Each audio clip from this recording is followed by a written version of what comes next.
यो केवल व्यक्तिगत रूपमा आफूलाई इन्डियन सञ्चार माध्यमहरूले प्रहार गर्न थालेपछि त्यसलाई खप्न नसकेर मात्रै केपीओलले गर्न लगाएको मात्रै हो भन्ने कुरा हामीले पहिलो प्रतिक्रियामै बताएका थियौँ। यद्यपि आफूलाई नै हान्न थालेपछि त साँच्चै हिजो स्वतन्त्र राष्ट्रिय अभियानले भन्दै आएको कुरा त सही रहेछ भन्ने आंशिक रूपमा मात्रै भए पनि उहाँहरूले समय माग्नुभयो कि हाम्रो एउटा केन्द्रीय समितिको बैठक चाँडै आउँदैछ, त्यसमा हामी छलफल गरेर अफिसियली नै गरौँ न, यो हाम्रो पनि चासोको विषय हो, हामी यो गर्छौँ तर बैठकसम्म हामीलाई चाहिँ कुर्दिनुहोस् भनेर उहाँहरूले त्यो भन्नुभयो। त्यसपछि यता कलाकारहरूका पनि सङ्घ सङ्गठनहरू रहेछन्, हामीले उहाँहरूसँग पनि गएर कुराकानी गऱ्यौँ।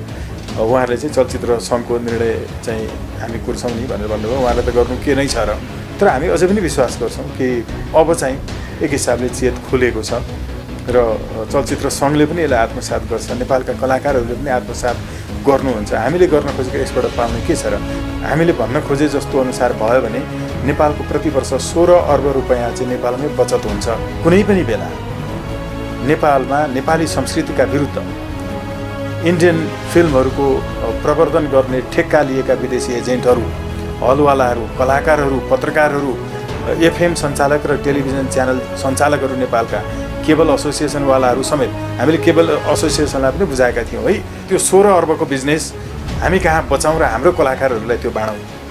हाम्रो कलाकारहरूलाई त्यो 16 अर्बको बिजनेस हामीले दिन सक्यौँ भने नेपालको एउटा कलाकार पनि अमेरिका पुगेर तपाईँको चाहिँ आइसक्रिम बेच्नु पर्दैन।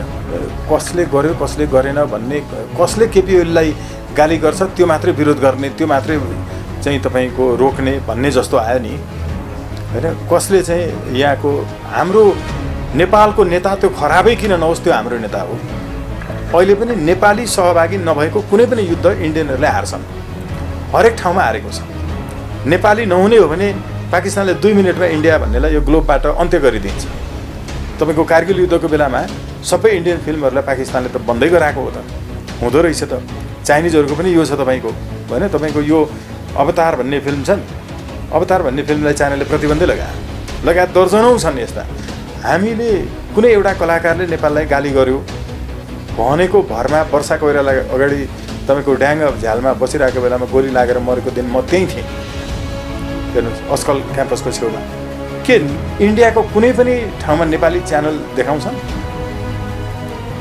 नारायण गोपाल मर्दा इन्डियाले चाहिँ समाचार बनायो, अमर गुरुङको बारेमा समाचार बनायो, 45 रुपैयाँ दरले समाचार लेखेको मलाई अझै सम्झना छ। ती सञ्चार माध्यमका साहुहरूको कतिवटा गाडी, कतिवटा परिवार, तिनका छोरा नाति कहाँ के कसरी पढ्छन् र त्यति 48 सालदेखि अहिलेसम्म रिपोर्टिङ मात्रै गरिरहेको एउटा पत्रकारको छोराछोरी कहाँ पढिरहेको छ, मेरो आँखा अगाडि मैले देखेको छु। के नेपालको मिडियाले एउटै मान्छेलाई 10वटा लट्ठी भाँच्ने गरिकन माइतीघर मण्डलामा कुटेर अहिलेसम्म उपचार नभएको के थापाहरूको बारेमा नेपालको युट्युब र सामाजिक सञ्जाल बाहेक अरू राष्ट्रिय भनिएकाहरूले समाचार बनाएका छन्? हामी एकदम ढुक्कै भए हुन्छ कि a day will come and it will be disclosed कि वास्तवमा विदेशीका पक्षपोषण गर्नेहरू कुन कुन माध्यमहरू हुन् भन्ने।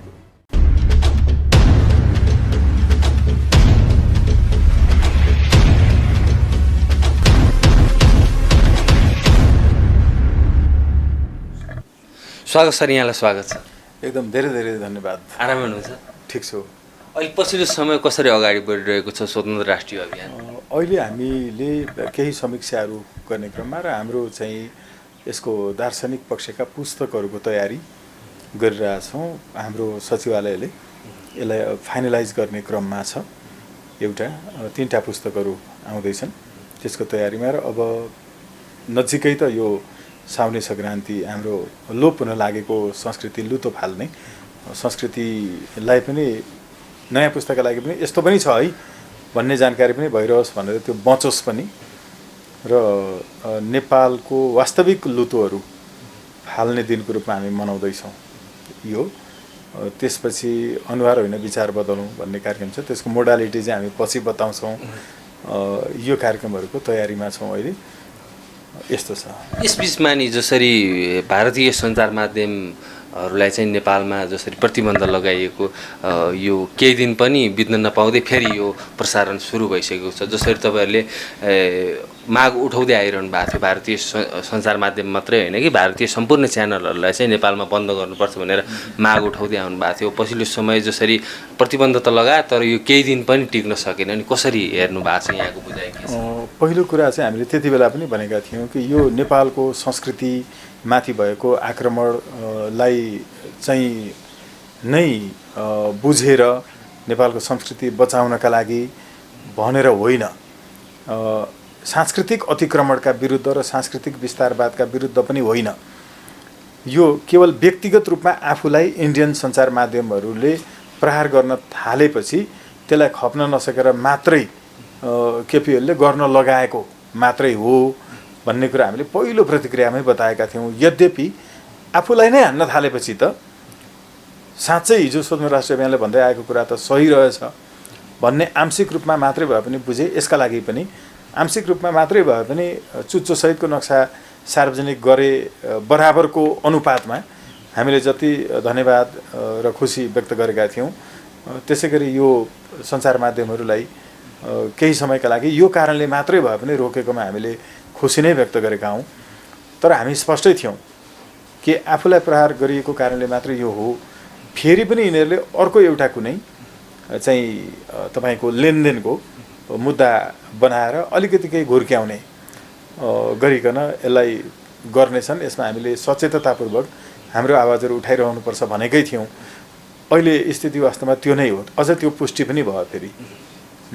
अब जस्तो तपाईँको एउटा पत्रकार सम्मेलनको याद गर्दै गर्दाखेरि केही समय अगाडि तपाईँले भन्नुभएको थियो भारतीय सिनेमाहरू नेपाली हलमा चल्न दिँदैनौँ, भारतीय सिनेमाहरू चल्छन् भने चाहिँ त्यो हलै जलाइदिन्छौँ, त्यसरी हामी अगाडि बढ्छौँ भनेर किन त्यो किन मत्थर हुँदै गयो, त्यो एजेन्डाले किन मूर्त रूप लिन सकेन? हो नि, योभन्दा अगाडि पनि हामीले यसमा चर्चा गरेका थियौँ जस्तो लाग्छ।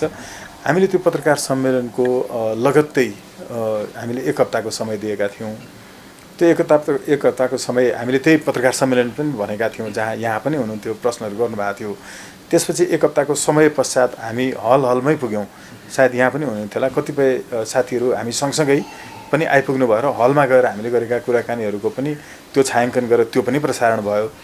उहाँहरूले हामीसँग समय माग्नुभयो। हाम्रो चाहिँ तुरुन्तै राष्ट्रिय सम्मेलन केन्द्रीय समितिको बैठक हामी डाक्छौँ र नेपाल चलचित्र सङ्घ भन्नेको अध्यक्ष हलवालाहरूको प्रदीप उदय उहाँसँग पनि कुरा गऱ्यौँ। उहाँहरूको कार्यालय रहेछ यो चाहिँ उसमा तपाईँको चाहिँ वसुन्धरा सायद यतापट्टि विशालनगर, त्यहाँ पनि हामी पुग्यौँ। त्यहाँ गएर पनि हामीले चाहिँ दियौँ। उहाँहरूले समय माग्नुभयो कि हाम्रो एउटा केन्द्रीय समितिको बैठक चाँडै आउँदैछ, त्यसमा हामी छलफल गरेर अफिसियलले नै गरौँ न, यो हाम्रो पनि चासोको विषय हो, हामी यो गर्छौँ, तर बैठकसम्म हामीलाई चाहिँ कुर्दिनुहोस् भनेर उहाँहरूले त्यो भन्नुभयो। त्यसपछि यता कलाकारहरूका पनि सङ्घ सङ्गठनहरू रहेछन्, हामीले उहाँहरूसँग पनि गएर कुराकानी गऱ्यौँ। उहाँहरूले चाहिँ चलचित्र सङ्घको निर्णय चाहिँ हामी कुर्छौँ नि भनेर भन्नुभयो। उहाँहरूले त गर्नु के नै छ र, खालि उहाँहरूको ऐक्यबद्धता मात्रै खोजेका थियौँ, कलाकारहरूको तर्फबाट ऐक्यबद्धता आएको पनि हो। त्यसपछि उहाँहरूले आफ्नो त्यो केन्द्रीय समितिको मिटिङ आउँदैछ भन्दै लकडाउनको प्रक्रियाहरू के भयो, यसपछि हलहरू पनि बन्द भयो, हामी चुप लागेर पनि बस्छौँ। तर हामीले त्यो कुनै पनि कुरामा अप्रिय अशान्त होइन तपाईँको चाहिँ फरक ढङ्गले हामीलाई नै क्षति हुने गरिकनको कुनै पनि काम भरसक गर्न नपरोस्, त्यो नहोस् होइन भन्ने गरिकन नै सोच्ने हो। र स्थिति अब लकडाउनको त अझ नराम्रो अवस्था आयो, तर हामी अझै पनि विश्वास गर्छौँ कि अब चाहिँ एक हिसाबले चेत खुलेको छ र चलचित्र सङ्घले पनि यसलाई आत्मसात गर्छ, नेपालका कलाकारहरूले पनि आत्मसात गर्नुहुन्छ। हामीले गर्न खोजेको यसबाट पाउने के छ र, हामीले भन्न खोजे जस्तो अनुसार भयो भने नेपालको प्रति वर्ष 16 अर्ब रुपैयाँ चाहिँ नेपालमै बचत हुन्छ होइन। यी नेपाली प्रोडक्टहरूको विज्ञापन, नेपालमा बिक्री गर्ने चिजवस्तुको विज्ञापन, नेपालीलाई नेपाली भाषामा इन्डियनहरूले डबिङ गरेर जो प्रसारणहरू भइरहेको छ, यसले नेपाली सञ्चार माध्यममा यसको जे जति बिजनेस छ यो वार्षिक 16 अर्बको छ। पहिलो संविधान सभाको निर्वाचनकै बेलामा पनि हामीले त्यति बेला सबै सरकारहरूलाई लगेर बुझायौँ, देखायौँ होइन। अझै सञ्चार माध्यमहरू कभरेज छ। हामीले के गर्नु छ र, हामीले त गर्ने नै होइन। तर पनि संस्कृति त आमा हो नि त, र आफ्नै आमाका विरुद्ध संस्कृति कर्मीकै नाममा जसले यसलाई धराशयी गर्न आउँछ त्यस्तोलाई त हामीले नैतिक, भौतिक होइन, सामाजिक, कानुनी सबै खालका कारबाहीमा त उत्रिनै पर्छ। जनता त उत्रिन्छन् नै। हामीले यो जानकारी मात्रै उहाँहरूलाई दिएको हो। यो पछिल्लो घटनालाई मध्यनजर गरेर कुनै त्यस्ता कार्यक्रमहरू के तय गर्नु भएको छ तपाईँहरू? हामीले अहिले चाहिँ कतिपय अब सुरक्षाका कुराहरू पनि छन् होइन। र अर्को कुरा के छ भने लकडाउन पछिको उहाँहरूको कस्तो हुन्छ गतिविधि त्यो पनि हेर्न जरुरी छ। हाम्रो लागि हुँदै होइन, तर आफ्नो लागि आफै भिरबाट हाम फाल्न लागिरहेको कोही छ भने त्यसलाई बचाउनै पर्छ।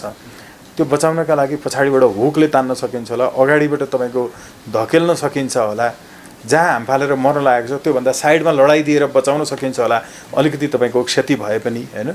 यो सबै कुराहरू चाहिँ छन्। त्यो भएको हुनाले हामीले अहिले अब लकडाउन यति नै बेला अहिले पनि फेरि पनि अझै पनि नचेत्ने हो भने हामी फेरि पनि एकदम सौम्यतापूर्वक, भद्रतापूर्वक, अत्यन्त विनयशीलतापूर्वक र अत्यन्त हामी चाहिँ सभ्यतापूर्वक यो चेतावनीपूर्ण सुझाव दिन चाहन्छौँ कि कुनै पनि बेला नेपालमा नेपाली संस्कृतिका विरुद्ध इन्डियन फिल्महरूको प्रवर्धन गर्ने ठेक्का लिएका विदेशी एजेन्टहरू, हलवालाहरू, कलाकारहरू, पत्रकारहरू, एफएम सञ्चालक र टेलिभिजन च्यानल सञ्चालकहरू, नेपालका केबल एसोसिएसनवालाहरू समेत हामीले केबल एसोसिएसनलाई पनि बुझाएका थियौँ है, त्यो बेला बन्द गर्नुहोस् कृपया भनेर। धेरै केबल एसोसिएसनका पनि बेला बेलै रहेछन् हाम्रो खेलाडीको तर्फबाट होइन। हामी स्वयं पनि पुगेर सबै ठाउँमा म पुग्न सकिनँ होला, तर हामीले कार्यालयमै गएर बुझाएका थियौँ त्यो बेलामा पनि।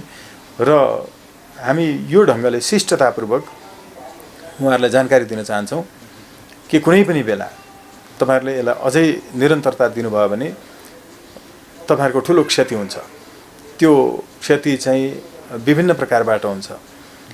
व्यक्ति विरुद्धको क्षतिमा हामी उत्रने छैनौँ पहिला, तर जुन ट्रेन्ड छ, जुन प्रवृत्ति छ, यो प्रवृत्तिका विरुद्ध चाहिँ उत्रिने नै छौँ। यसमा क्षति हुनेवाला छ, हुन्छ, र त्यो क्षति ननिम्त्याउनुहोस्। यसको जिम्मेवार पनि तपाईँ आफै हुनुहुनेछ। हामीलाई त यसै पनि अहिलेदेखि होइन होइन 50 सालदेखि त म चाहिँ अझ 46-47 साल पूर्वै पनि पञ्चायत विरुद्ध पनि तपाईँको चाहिँ पक्राउ परेकै हो, हिरासत बसेकै हो, अहिले पनि हो, हतकडी पनि लागेकै हो, अझै राख्ला होइन। तपाईँको चाहिँ जतिसुकै वर्ष लागोस्, तर यो जुन एउटा भावना छ, देशभक्ति भावना, देशभक्तिपूर्ण भावना, यो भावना अझ बढिरहेको छ, मर्नेवाला छैन। त्यसो भएको हुनाले यो देशभक्ति चाहिँ वास्तवमा कलाकारहरूले, हलवालाहरूले, केबल एसोसिएसनवालाहरूले देखाउनु जरुरी छ। कम्तीमा त्यो 16 अर्बको बिजनेस हामी कहाँ बचाउँ र हाम्रो कलाकारहरूलाई त्यो बाँडौँ। हाम्रो कलाकारहरूलाई त्यो 16 अर्बको बिजनेस हामीले दिन सक्यौँ भने नेपालको एउटा कलाकार पनि अमेरिका पुगेर तपाईँको चाहिँ आइसक्रिम बेच्नु पर्दैन।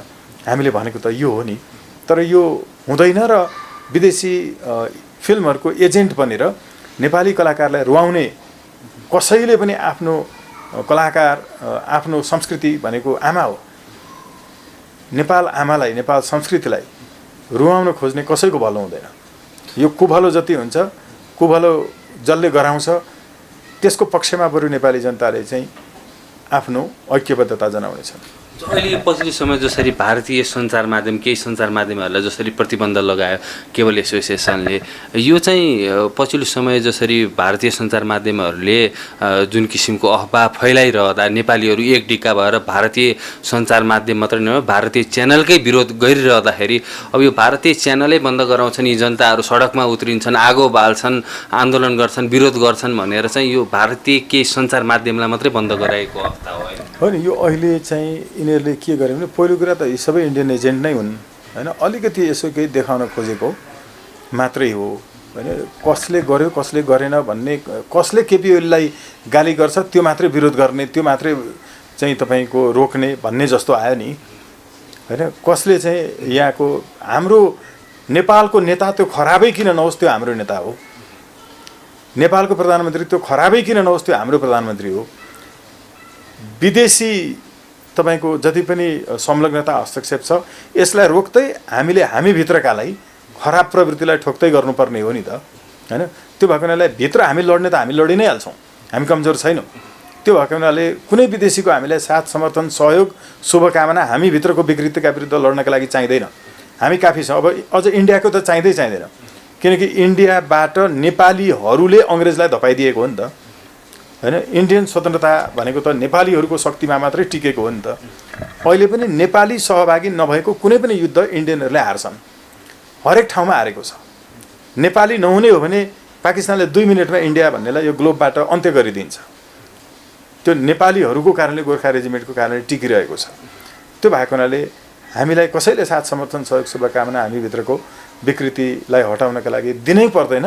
हाम्राहरू नै लम्पसार परेर नै हामी यो स्थितिमा छौँ। विदेशी एजेन्टहरूले नेपालको सरकार चलाइरहेको भएको हुनाले नै हामी यो अवस्थामा छौँ। अब ठ्याक्कै भन्नुपर्दा नि जसरी अब यो भारतीय सिनेमाको कुरा गर्दा अहिले सञ्चार माध्यमको जुन देखियो छर्लङ्ग रूपमा बाहिर आयो, सिनेमाहरूमा पनि नेपाललाई होच्याउने किसिमका विभिन्न शब्दावली अहिले पनि प्रयोग भइरहेका छन्। त्यसको बारेमा सरकारले एक्सन पनि लिँदैन। अनि सञ्चार माध्यमले यसरी जसरी पछिल्लो समय प्रधानमन्त्री केपी शर्मा ओलीको विषयमा चिनिया राजदूतसँग जोडेर जुन किसिमको सामग्री प्रसारण गर्यो नि, यसरी एउटा सञ्चार माध्यमले हेप्ने योसम्मको पराकाष्ठा आउनुमा चाहिँ ठ्याक्कै तपाईँले अहिले भन्नुभयो लम्पसारवादी जुन ठ्याक्कै कसरी बुझ्न सकिन्छ? होइन, नेपालमा पहिलादेखिकै सामन्त मिडिया सामन्तहरू र मिडियाको पनि सत्ता हुन्छ। जस्तै राजकीय सत्ता हुन्छ त्यस्तै मिडियाको पनि सत्ता हुन्छ। त्यो सत्ता चाहिँ जहिले पनि तपाईँको सामन्तहरूको र विदेशी दलालहरूको पक्षमा छ। पञ्चायतकालभरि जनविरोधीहरूले कमाएको पैसालाई सेतो धन बनाउन स्थापना गरेका मिडियाहरू र तिनीहरूकै जङ्गलमा रहेका यी एसोसिएसनवालाहरू जे छन् यिनीहरूको कारणले भइरहेको छ। हामीले अहिले यो स्थिति खोइ भुटनिजहरूले इन्डियन फिल्म नदेखाउँदा पनि हुन्छ त, किन हो होइन? 1971 तपाईँको इन्डियन फिल्म सबै प्रतिबन्ध लगाएको थियो, त्यो गर्दा पनि हुँदो रहेछ त। यो किन यस्तो हुन्छ भने हामीले तपाईँको कारगिल युद्धको बेलामा सबै इन्डियन फिल्महरूलाई पाकिस्तानले त बन्दै गराएको हो त, हुँदो रहेछ त। चाइनिजहरूको पनि यो छ तपाईँको होइन, तपाईँको यो अवतार भन्ने फिल्म छ नि, अवतार भन्ने फिल्मलाई चाइनाले प्रतिबन्धै लगायत दर्जनौँ छन् यस्ता। हेर्नु, टर्किसहरूले लगाएका छन्, अमेरिकनहरूले पनि लगाएका छन् होइन। द लास्ट बाई लाइनहरू चाहिँ उनीहरूले प्रतिबन्ध लगाए। यो सबै भनेको के हो भने हामीले यो अवस्था चाहिँ किन आउन दियौँ? हेर्नु है, जम्मामा यो जसले अहिले चाहिँ थोरै केही बार्गेनिङका लागि गरिरहेका छन्, हामी एकदम सचेत हुन जरुरी छ कि यो पुरै तपाईँको विदेशी एजेन्टहरूले नै नेपालको मिडियाहरू चाहिँ चलाइरहेको स्थिति छ। जो मेन स्ट्रिम भनिएको छ, केबल एसोसिएसनवालाहरू भनिएको छ। हामीले कुनै एउटा कलाकारले नेपाललाई गाली गर्यो भनेको भरमा वर्षा कोइराला अगाडि तपाईँको ड्याङ झ्यालमा बसिरहेको बेलामा गोली लागेर मरेको दिन म त्यहीँ थिएँ। हेर्नुहोस्, अस्कल क्याम्पसको छेउमा आफूले देखेर मैले त्यो दिन चाहिँ समाचार लेखेको थिएँ। म दीपक रिजाल, उहाँ र म होइन, किशोर सापकोटा लगायत हामी सँगै थियौँ। र हिजो एकजना चाहिँ साथी हुनुहुन्थ्यो मसँग, एउटा टेलिभिजनमा चाहिँ कुराकानी गर्नुभएको लोकेन्द्र जी, जसले दह्रो स्तम्भ भनेर लेख्नुहुन्छ। उहाँले त्यति बेला त्यो ऋतिक रोशन काण्डको त्यसको उहाँले नेतृत्व गर्नुभएको थियो। मैले हिजो उहाँसँग कुरा गरेको थिएँ। हेर्नुहोस् होइन, हो दह्रो स्तम्भ। उहाँले त्यो बेलाको ऋतिक रोशन काण्डको आन्दोलन जुन नेतृत्व गरिरहनु भएको थियो, अहिले त्यसलाई जोडेर हेर्दाखेरि साह्रै दुःख व्यक्त गर्नुभयो कि उहाँले। एउटा कलाकारले के भन्छ भने पुरै सञ्चार माध्यमले के भनिरहेको छ नेपालको बारेमा। हेर्नुहोस् है, नेपालको बारेमा राम्रो भने पनि यहाँ देखाउने होइन। यो प्रश्न किन हो भने त्यो हामी भन्छौँ हाम्रो के भन्ने हो भन्ने कुरो के इन्डियाको कुनै पनि ठाउँमा नेपाली च्यानल देखाउँछन्? नारायण गोपाल मर्दा इन्डियाले चाहिँ समाचार बनायो, अमर गुरुङको बारेमा समाचार बनायो, अनि हामीले मात्रै तपाईँको चाहिँ संस्कृतिको भूगोल हुँदैन भन्नुपर्ने? यो के हो भने संस्कृति पनि सामन्तको बेग्लै हुन्छ, शोषितको बेग्लै हुन्छ, गरिबको संस्कृति बेग्लै हुन्छ, धनीको संस्कृति बेग्लै हुन्छ, साम्राज्यवादीहरूको र पुँजीवादीहरूको संस्कृति बेग्लै हुन्छ, र अनि शोषित दमित उत्पीडितहरूको बेग्लै हुन्छ। पहेँलपुर तराई पुरै किसानले सुन फलाए भनेर सुन जस्तो तराई भनेर लेख्ने कवि त्यो तराईलाई पुरै सुन जस्तो पहेँलो बनाउने नेपालका तराई मधेसका मजदुर किसान कृषि श्रमिकहरूको कति घुरमैलो पसिना बगेको छ, कति रातो रगत बगेको छ, कति नुनिलो आँसु खसेको छ त्यो जमिनलाई पुरै पहेँलो बनाउन। यसमा त ध्यान जाँदैन। कला मात्रै देख्नेले कला मात्रै देख्छ, पहेँलपुर भएको तराई मात्रै देख्छ। तर त्यो पहेँलपुर बनाउने किसानको कति मूल्य पर्यो एक मन धान उत्पादन गर्नमा, र त्यो धान बेच्दा उसको परल मूल्य पनि प्राप्त भयो कि भएन, के घाटा लागिरहेको छ गहुँ कोदो मकै धान उत्पादन गरेर बेच्दाखेरि? हो यो कला, यो बारेमा लेख्ने कला, यो बारेमा लेख्ने साहित्य यो चाहिँ दमितको, शोषितको, उत्पीडितको, गरिबको साहित्य हो। तर पहेँलपुर धान वाह क्या राम्रो भनेर त्यसैमा रमाएर लेख्ने कवि त्यो सामन्तको कवि हो, त्यो पुँजीवादीहरूको कवि हो। काठमाडौँबाट अलिकति थानकोट बाहिर निस्किँदै कलकल बग्दै गरेको खोला भनेर वाह भनेर कविता लेख्ने कवि, तर त्यो बगिरहेको खोलाबाट निस्किएको विद्युतको तार उसको घर माथिबाट झुन्डिएर गइरहेको छ, तर घरमा बत्ती बलेको छैन। तलबाट यो पानी बगिरहेको छ, तर उसको खाने पानी छैन एउटा झुप्रोमा। त्यो खोलाको मात्रै बयान गरेर लेख्ने त्यो सामन्तको कवि हो, त्यो शोषकहरूको कवि हो। तर जसले त्यो वास्तवमा गरिब पीडित जो छ, माथिबाट बिजुलीको तार झुन्डिएर गएको छ, त्यही खोलाबाट निकालेको विद्युतको, तल पानी बगिरहेको छ, बत्ती बाल्न पाएको छैन, राम्रो पानी खान पाएको छैन, त्यो किसानको बारेमा लेख्ने हो सही कला। यो चाहिँ शोषितको कला हो। त्यसकारण कलाको भूगोल हुँदैन भन्ने कुरा गलत हो, कलाको सिमाना हुँदैन भन्ने कुरा गलत हो। कलाको वर्ग हुन्छ, कलाको पनि तपाईँको धर्म हुन्छ। पत्रकारहरूको पनि नेपालमा 48 सालदेखि अहिलेसम्म शोषकहरूले शोषण गरेर कमाएको पैसाले हरेक पटक राष्ट्रिय दैनिकहरू फुटेर बेग्लै बेग्लै राष्ट्रिय दैनिक बनेका, बेग्लै बेग्लै टेलिभिजन च्यानलहरू आएका, तिनका गाडीहरू नयाँ मोडल आएपछि चेन्ज हुँदै गरेका, तिनको परिवारको आर्थिक स्थिति र तिनका घरका सङ्ख्या र थपिएका तलाहरू हेर्दै हेर्दै आधा पेट खाएर म आफैले पनि 8 बजेको समाचार पढ्दा भोकै पेट समाचार वाचन गरेको मलाई अझै सम्झना छ। हेर्नुहोस्, 45 रुपैयाँ दरले समाचार लेखेको मलाई अझै सम्झना छ। ती सञ्चार माध्यमका साहुहरूको कतिवटा गाडी, कतिवटा परिवार, तिनका छोरा नाति कहाँ के कसरी पढ्छन् र त्यति 48 सालदेखि अहिलेसम्म रिपोर्टिङ मात्रै गरिरहेको एउटा पत्रकारको छोराछोरी कहाँ पढिरहेको छ, मेरो आँखा अगाडि मैले देखेको छु। त्यसो भएको हुनाले यी मिडिया सामन्तहरू, यहाँ मिडियाको पनि वर्ग छ, मिडियाभित्र वर्ग सिर्जना भएको छ। यहाँ शोषित मिडियाहरू छन्, शोषित पत्रकारहरू छन्, उत्पीडित पत्रकारहरू छन् र शोषक सामन्त मिडिया मालिकहरू छन्। त्यसैले हामी पत्रकारले पनि यो बुझ्न जरुरी छ कि वास्तवमा कसरी कला भन्दैमा यत्तिकै छाडा छोड्न मिल्दैन, सञ्चार माध्यम भन्दैमा छाडा छोड्न मिल्दैन। यो जनताको पक्षमा आउनुपर्छ। के नेपालको मिडिया शोषित पीडितहरूको पक्षमा छ? के नेपालको मिडियाले एउटै मान्छेलाई 10 वटा लट्ठी भाँचिने गरिकन माइतीघर मण्डलामा कुटेर अहिलेसम्म उपचार नभएको के थापाहरूको बारेमा नेपालको युट्युब र सामाजिक सञ्जाल बाहेक अरू राष्ट्रिय भनिएकाहरूले समाचार बनाएका छन् कि अमेरिकाबाट फन्डेड चाहिँ कथित आन्दोलन नामकाहरूलाई मात्रै प्रमोट गरेका छन्? प्रधानमन्त्री 5 स्टार स्तरको होटल सरहको हस्पिटलमा बसेर चाहिँ तपाईको चाहिँ धेर खाएको कुरालाई पचाउनका लागि फास्टिङ बसिरहेको अनसन नामको कोही मान्छेलाई भेट्न मात्रै गएका छन् कि नन्द अधिकारी जो अनसनको क्रममा मृत्यु भयो हस्पिटल, सरकारी हस्पिटलमा, जसको श्रीमती अझै पनि गङ्गामाया अधिकारी अनसनमा हुनुहुन्छ, उहाँलाई भेट्न गयो यो देशको प्रधानमन्त्री, यो देशको गृहमन्त्री। अनि समाचार के को आयो? यी सेतो पार्टी साटी, कान्तिपुर, यी के माउन्टेन, यो सबै नयाँ पत्रिकाहरूमा समाचार कसको आयो? समाचार दुखी मान्छेको छ र? नेपालको मिडिया दुखी मान्छेको छ र? यो भोइसलेसहरूको भोइस छ र? आवाजविहीनहरूको आवाज छ र? छैन। यो त हुने खानेहरूको, सामन्तहरूको, ठुलाहरूको, आवाज भएकाहरूको र विदेशी षड्यन्त्रबाट सञ्चालितहरूको मात्रै नै नेपालको मिडिया हो। त्यो भएको हुनाले साह्रै दुःख लाग्छ। तर त्यो समय कहिले आउँछ? आवाज भनेर साँच्चै यो आउँछ।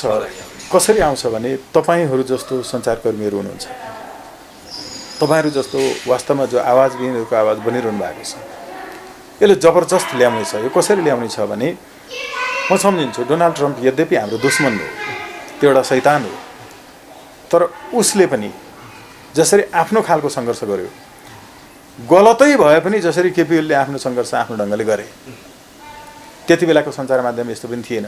म त पञ्चायतभित्र पनि तपाईँको सञ्चार माध्यममा लेखेको मान्छे हो नि त, होइन? साप्ताहिक पत्रिका, एउटा पत्रिकामा समाचार छापिन 1 हप्ता कुरेर त्यस पनि छापिएको 3 दिन पछाडि मात्रै मेरो जिल्लामा आइपुग्थ्यो, जिल्लाबाट रिपोर्टिङ गर्थेँ, होइन? प्रतिपक्ष लगायतहरू हाम्रो विमल निभाहरू अहिले पनि त्यसको चाहिँ कवि हुनुहुन्छ, देशको प्रतिष्ठित, उहाँ सम्पादक हुनुहुन्थ्यो। त्यो बेला विनोद ढुङ्गेलहरू ठ्याक्कै पञ्चायत सिधेपछि हुनुहुन्थ्यो, उहाँ कार्यकारी सम्पादक हुनुहुन्थ्यो, म जिल्लाबाट रिपोर्टिङ गर्थेँ।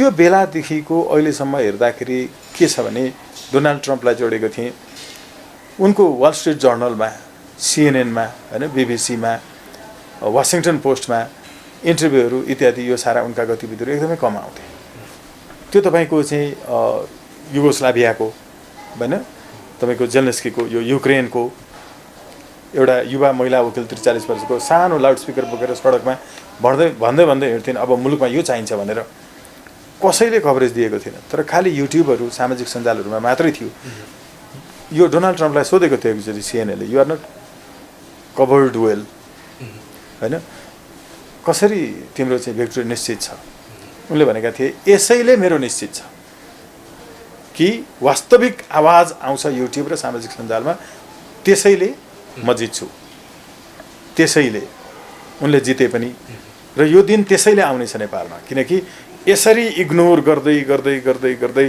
सबैभन्दा ठुलो शोषित पीडित र तपाईँको उत्पीडित वर्ग र सही विचार ल्याउने विदेशीहरूबाट नचल्नेहरूलाई चाहिँ यसरी बोइकट गरिरहेको छ कि अहिलेको सबै जनताले के बुझेको छ भने मेन स्ट्रिम भनिएका मिडियाहरू र गोर्खापत्रमा केही फरक छैन किनकि त्यहाँ मात्रै हेरेर चाहिँ समाचार अब बुझिँदैन है सामाजिक सञ्जालमा थाम्न नसकेपछि मात्रै यिनीहरूले गर्छन् जस्तो भनौँ न हामीले माइतीघर मण्डलामा यी सबै कुराहरूको कुनै कभरेज थिएन नि तर हामीलाई पक्राउ परेपछि पनि कभरेज थिएन पक्राउ परेपछि म्याथ थपेपछि 10 वर्षको अभियोग लगाए अरे भनेपछि मात्रै अनि मेन स्ट्रिम अनलाइनहरू र अरू पत्रिकाहरूले केही लेखेको मैले पछि छुटेर आएपछि हाम्रो सञ्चारको साथीहरूले चाहिँ कम्पाइल गर्नुभएकोमा पाएँ छक्क परेँ कि अब चाहिँ थाम्न नसकिने रहेछ है होइन त्यो राइट टु रिजेक्टको बारेमा पहिला समाचारै लेखेनन् नि निर्देशनात्मक आदेश सर्वोच्चबाट आएपछि मात्र यो त हिस्ट्री हो because a draft of news is the first draft of history भन्छ